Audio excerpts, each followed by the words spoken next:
Good afternoon. अभी कुछ दिन पहले मैं एक पेरेंट्स और स्टूडेंट्स का एक सेशन ले रहा था।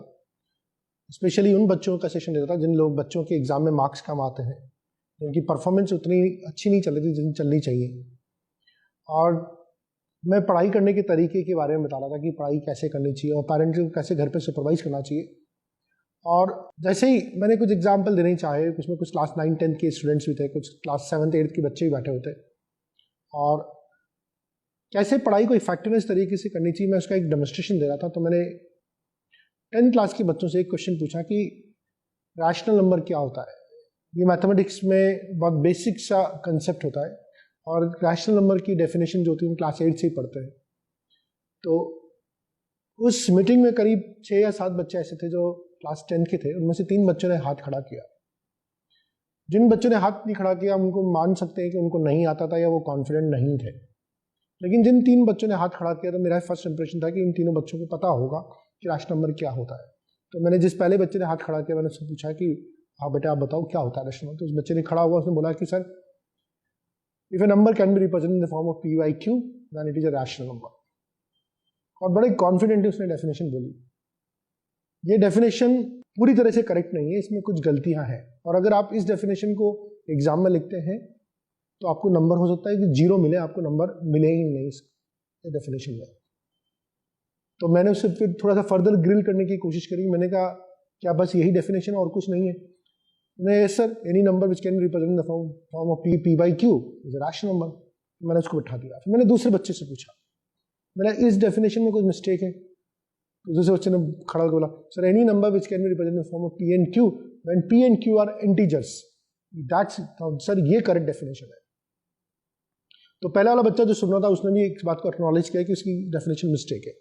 नाउ इस सेकंड बच्चे ने भी जो डेफिनेशन बताई, इस डेफिनेशन में थोड़ी सी गलती है। इस डेफिनेशन में अगर बच्चे के पास 2 नंबर का सवाल आता है तो हो सकता है इस बच्चे को आधा नंबर मिले, हो सकता है उसको 1 नंबर मिले, या हो सकता है उसको 0 नंबर भी मिल जाए, क्योंकि ये डेफिनेशन भी करेक्ट नहीं है। फिर तीसरे बच्चे से पूछा तो तीसरे बच्चे ने भी यही मिस्टेक करी। नाउ माय पॉइंट इज, जो बच्चे कॉन्फिडेंटली हाथ खड़ा कर रहे हैं वो लोग भी डेफिनेशन को गलत बता रहे हैं। करेक्ट डेफिनेशन हम सब जानते हैं कि if a number can be represented in the form of p/q when p and q both are integers and q is not equal to 0 is called a rational number. Now ये exact definition जो बच्चा class 8 से या class 7 से पढ़ रहा होगा, class 10 के बच्चों को भी इसको समझने में दिक्कत आ रही है, बोलने में दिक्कत आ रही है, एक्सप्लेन करने में दिक्कत आ रही है। जबकि बच्चा ये सोच रहा है कि उसने रैशनल नंबर का चैप्टर पूरा अच्छी तरह से पढ़ लिया, उसको रैशनल नंबर सब कुछ आता है। नाउ ये एक ऐसा चीज है जिसको हमें एड्रेस करने की जरूरत है। स्पेशली जो बच्चे लो स्कोर कर रहे होते हैं या एवरेज स्कोर कर रहे होते हैं, उन बच्चों के साथ एक फॉल्स बिलीफ होता है कि उन्होंने पढ़ लिया, उनको समझ में आ गया और वो अब उसको कर लेंगे। लेकिन वो जो फॉल्स बिलीफ होता है या जो फॉल्स पैराडाइम होता है उनका, वो तोड़ने की बहुत जरूरत है। कई बार एज ए पेरेंट आपने ऑब्जर्व किया होगा, मैं भी अपने घर पे ऑब्जर्व करता हूँ, मैं अपने बच्चों को बोलता हूँ कि बेटा तूने आज का होमवर्क कर लिया कि कर लिया, कि तूने रिवाइज कर लिया कि कर लिया पापा, एग्जाम की तैयारी होगी पापा। हमेशा बोलते हैं मेरा सब कुछ कंप्लीट है। नाउ उसने एक सुपरफिशियल लेवल पे उसने अपने एक फॉल्स बिलीफ के बेसिस पे ये बोल दिया। मैं ये नहीं कह रहा कि वो झूठ बोलने की कोशिश करा, पर उसका एक बिलीफ है कि उसने पढ़ लिया और उसको समझ में आ गया। पर आप जैसे उससे कोई काउंटर क्वेश्चन करते हैं, मैं खुद जब घर पे काउंटर क्वेश्चन करता हूँ, अच्छा बेटा तूने ये चैप्टर पढ़ा, सेल पढ़ा, अच्छा ठीक है, define me cell, what is cell, कितने तरह की होती है सेल्स, क्या क्या डिफ्रेंशिएशन होता है, तो बच्चे कहीं ना कहीं अटकना शुरू कर देते हैं। तो एक सेंस ऑफ अलार्म जनरेट होता है और मैं उससे फिर बोलता हूँ बेटे अब तो दोबारा इस चैप्टर को पढ़, फिर मेरे पास वापस आ। वरना उसने आधे घंटे में 1 घंटे में वो चैप्टर पढ़ा, उसने अज्यूम कर लिया, उसको समझ में आ गया। अब अगर उसी अजम्पशन से वो अगले दिन जाके एग्जाम में अपीयर होता है तो उसके नंबर बहुत कम आएंगे। लेकिन अगर आप एक चेकिंग मैकेनिज्म लगाएंगे, आप बच्चे से कुछ क्रॉस क्वेश्चन करेंगे, तो आपको समझ में आएगा कि बच्चे के लर्निंग में गैप्स है। साथ साथ उस बच्चे को भी समझ में आएगा, उसको भी फीडबैक जाएगा कि मैंने जो पढ़ा था वो सही तरीके से नहीं पढ़ा था, मुझे दोबारा पढ़ने की जरूरत है।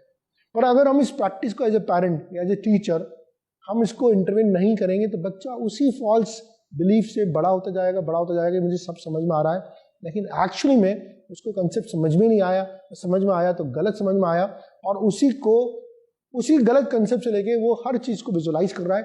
यानी कि एक बार एक गलती होने का मतलब है फर्दर भी बहुत सारी गलतियां हो जाएगी उससे।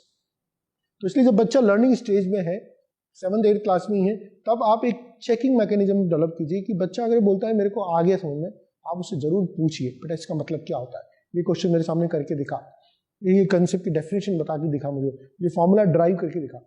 मैं जानता हूँ इसमें आपको थोड़ा समय लगेगा, लेकिन ये बच्चा जो गलत डायरेक्शन में जा रहा था, जो इस गलत बिलीफ में जी रहा था कि मुझे समझ में आ गया, वो बिलीफ उसका टूटना बहुत जरूरी है।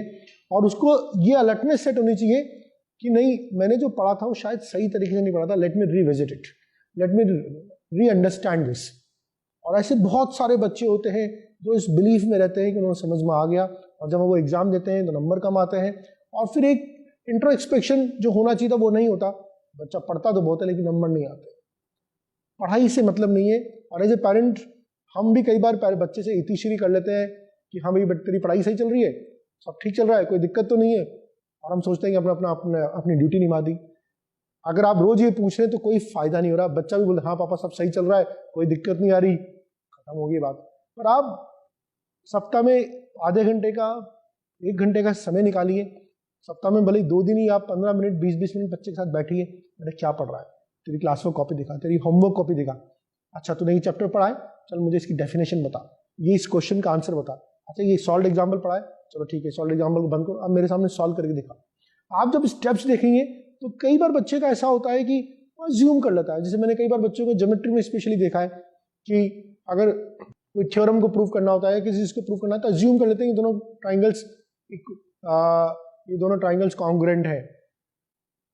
उसके कॉन्ग्रुएंट है तो किस पैरामीटर्स में कॉन्ग्रुएंट है बच्चे उसको डिफाइन नहीं कर पा रहे, और उनका ज्यूम करके आगे की प्रॉब्लम को सॉल्व करना शुरू करते हैं, आगे के क्वेश्चन को सॉल्व करना शुरू करते हैं। तो स्टेप्स में clarification at every stage is very much required. कई बार बच्चे जो अज्यूम कर लेते हैं उसकी वजह से उनके कंसेप्ट गलत डेवलप जाते हैं, और यहाँ पर पेरेंट का रोल बहुत इंपॉर्टेंट है। तो अपने बच्चे को रेगुलर चेक कीजिए, रेगुलर उससे क्रॉस क्वेश्चन कीजिए, और उस क्रॉस क्वेश्चन करने से ये होगा कि आपको अपने बच्चे की रियलिस्टिक सिचुएशन के बारे में आइडिया रहेगा, और एट द सेम टाइम बच्चे के पास भी ये फीडबैक जा रहा होगा और उसका भी करेक्शन हो रहा होगा कि मैं कोई भी चीज़ अज्यूम नहीं करूँ, ठीक है ना, मुझे चीज़ अच्छी तरह समझनी है। और जैसे हम किसी से कोई क्वेश्चन पूछते हैं, थॉट मोड में आप आ जाते हैं, आप उस चीज़ पर रिफ्लेक्ट करते हैं, और जब रिफ्लेक्ट करते हैं तो आपको अपने थॉट प्रोसेस में क्या कमियां हैं वो दिखाई देती है। इसलिए क्रॉस क्वेश्चनिंग बच्चे एज ए पेरेंट के लिए तो बहुत इंपॉर्टेंट है कि अगर आपके बच्चे की परफॉर्मेंस बहुत अच्छी नहीं आ रही है तो आप उसे क्रॉस क्वेश्चन मोड में आइए, और क्रॉस क्वेश्चन मोड जितना जल्दी बच्चे की क्लास में शुरू हो सके उतना उसके लिए अच्छा होता है। धन्यवाद।